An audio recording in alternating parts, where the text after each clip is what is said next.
अस्सलामुअलैकुम, कैसे हैं आप लोग? सब खैरियत से? उम्मीद करता हूँ आप लोग सब खैरियत से होंगे और मैं भी अल्लाह तबारक व तआला के फजल से, उसके करम से बिल्कुल ठीक हूँ।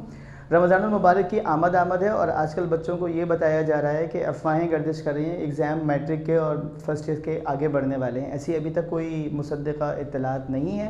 स्टेयरिंग कमेटी के फ़ैसले के मुताबिक रमज़ानुल मुबारक में 9-10 के एग्ज़ाम्स होने हैं और उसके ईद के बाद यानी ईद उल फ़ितर के बाद होने हैं फर्स्ट ईयर सेकेंड ईयर के। देखिए, हो सकता है कुछ मीटिंग्स हो जाएं, अरबाब इख्तियार को कुछ ख्याल आ जाए बच्चों का और वो लोग पेपर को थोड़ा सा आगे बढ़ा दें। सुनने में आ रहा है कि हो सकता है कि फ़र्स्ट ईयर सेकेंड ईयर के पेपर जो हैं मैट्रिक के पेपर थोड़े से आगे बढ़ जाएं और फर्स्ट ईयर सेकेंड ईयर के पेपर 7 मई से होने के इम्कानात हैं। लेकिन जब तक एडमिट कार्ड हाथ में नहीं आता बस तैयारी को अपनी मुकम्मल रखिए।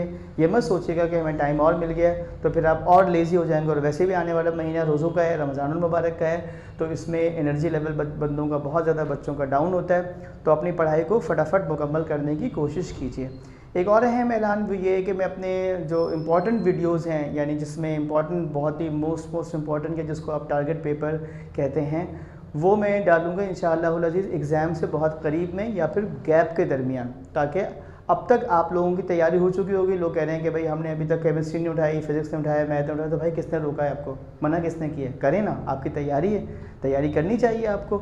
और अगर तैयारी के लिए आपको ये देखना है कि पेपर्स कहाँ से, पेपर को किस तरह से करना चाहिए, तो रिड्यूस सिलेबस पर भी मॉडल पेपर शायद मार्च के पहले हफ्ते में बोर्ड की तरफ से जारी हो जाए, तो उसको अपने सामने एज सैम्पल रखिएगा। तो उन पेपर्स को भी सामने रखकर आप मार्च के पहले हफ्ते में जो पेपर्स अगर बोर्ड इशू करता है रिड्यूस सिलेबस है तो उसको सामने रखें, तैयारी शुरू कर दें। प्रोमिनेंट कॉलेजेस के, प्रेस्टीजियस कॉलेजेस के प्रीलिम्स के पेपर्स उठाइए और उससे तैयारी कर लीजिए। तैयारी तो भाई आपको खुद करनी है, तैयारी कोई नहीं खुद नहीं करता किसी के बदले, तैयारी इंसान को खुद करनी चाहिए। ठीक है, चलते हैं आज की वीडियो की तरफ। फर्स्ट ईयर का मैथ है, एक्सरसाइज है 6.4, क्वेश्चन नंबर है 3। कहते हैं bag contains 40 balls out of which 5 are green, 15 are red and the remaining are black. एक बैग है, एक थैला है जिसमें 40 बॉल्स हैं, जिसमें से 5 हरी हैं, 15 जो हैं वो सुर्ख हैं, लाल हैं, और जो बकिया बचती हैं यानी 20 ही बचेंगी क्योंकि 5 और 15 20 हो जाएंगी और 40 कुछ बॉल हैं। तो 40 में से अगर आप 20 माइनस करते हो तो बाकी के जो ब्लैक बॉल्स हैं वो सियाह बॉल्स हैं 20। ठीक है, अ बॉल इज़ ड्रॉन। हम थैले में से अगर हम ऐसे बगैर कलर को देखें अगर हम बॉल को निकालें तो कहते हैं बताइए प्रोबेबिलिटी ऑफ गेटिंग किसकी, कि हमारे हाथ में ग्रीन बॉल आने की प्रोबेबिलिटी कितनी है, ब्लैक बॉल आने की प्रोबेबिलिटी कितनी है, और इस बात की प्रोबेबिलिटी यानी इस बात का इम्कान कितना है, थैंक यू बेटा बोथ ऑफ यू, इस बात का इम्कान कितना है कि हमारे हाथ में ग्रीन ना आए, यानी भले हमारे हाथ में ब्लैक आ जाए, भले हमारे हाथ में ग्रीन आ जाए, भले हमारे हाथ में ब्लैक आ जाए, भले हमारे हाथ में रेड आ जाए, लेकिन हमारे हाथ में ग्रीन नहीं आना चाहिए। ठीक है, तो अब हम क्या करते हैं, अब हम ये करते हैं कि सबसे पहले ना सॉल्यूशन की हेडिंग डालते हैं। पहला हमारे पास जो पार्ट है क्वेश्चन का वो कहते हैं द बॉल इज़ ग्रीन। अब सुनिएगा, वैसे मुझे ये सोल्यूशन की हेडिंग मैंने डाल दी और ये पार्ट जो है मुझे यहाँ दोबारा लिखना चाहिए था, मैंने फिर भी लिख दिया, लेकिन 1 नहीं लिखा।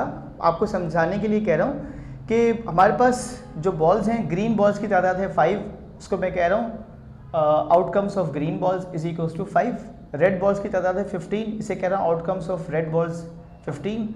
और ब्लैक बॉल्स की तादाद कितनी है 20, तो मैं कह रहा हूँ अकरेंस या फिर outcomes of black is equals to 20। All together अगर हम टोटल कर लेंगे ना तो ये हमारा सैम्पल स्पेस बन जाएगा जिसको हम कहते हैं OS। ठीक है, हम आपको इस चैप्टर में यही पढ़ाते हुए आ रहे हैं। ठीक है, तो desired event divided by sample space is equals to probability, ये फार्मूला है आपके पास। ग्रीन के लिए क्या प्रोबेबिलिटी बनेगी, ग्रीन की जो अकरेंस है यानी इवेंट है ग्रीन का, तो 5 डिवाइडेड बाय कितना हो जाएगा सैम्पल स्पेस 40। तो 5 डिवाइडेड बाय 40 का मतलब होता है 5 के टेबल से कैंसिल कर दें 1/8। ब्लैक के लिए क्या बन जाएगा, सेम गोज टू ब्लैक, के ब्लैक के साथ किस तरह बनेगा, ब्लैक की प्रोबेबिलिटी निकलेगी इवेंट ऑफ ब्लैक, ब्लैक की तादाद कितनी है, सैम्पल स्पेस कितना है, ब्लैक की तादाद है 20 डिवाइडेड बाय 40 यानी कि हाफ। अब ये कह रहे हैं ये सबसे ये एप्टीट्यूड में भी ये बहुत ज़्यादा पूछा जाता है कि बताओ कि इस बात के इम्कानात कितने हैं कि हमारे हाथ में ग्रीन नहीं आने चाहिए, भले रेड आ जाए भले ब्लैक आ जाए। ठीक है, तो हमारे पास ग्रीन नहीं आनी चाहिए।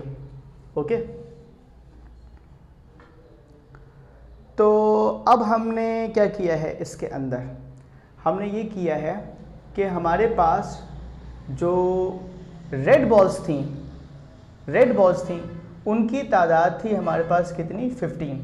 तो हमने इसकी जो तादाद है वो लिखा है 15, और ब्लैक बॉल की जो हमारे पास तादाद है वो कितनी थी, हमारे पास था ये अल्लाह आपका भला करे 20। तो 15/20, अब अगर आप चाहें तो इसको प्रोबेबिलिटी की जगह पर इसको OR और OB भी कह सकते हैं इवेंट को, ठीक है। तो 15 + 20 divided by 40 is equals to जाएगा 35/40, यानी कि 7/8। आप चाहें तो ब्रैकेट में पूरा ये जुमला भी लिख सकते हैं कि प्रोबेबिलिटी ब्रैकेट में लिखें ball is not green, bracket को क्लोज कर दें, ठीक है। यही इसका आंसर था। फाइनल आंसर को भी बॉक्स कर देते हैं। उम्मीद करता हूँ कि आपको मेरा आज का ये लेक्चर भी समझ में आया होगा और आप अच्छे से इसकी प्रैक्टिस करेंगे। अगली वीडियो के लिए तैयार रहिएगा। अल्लाह हाफिज़।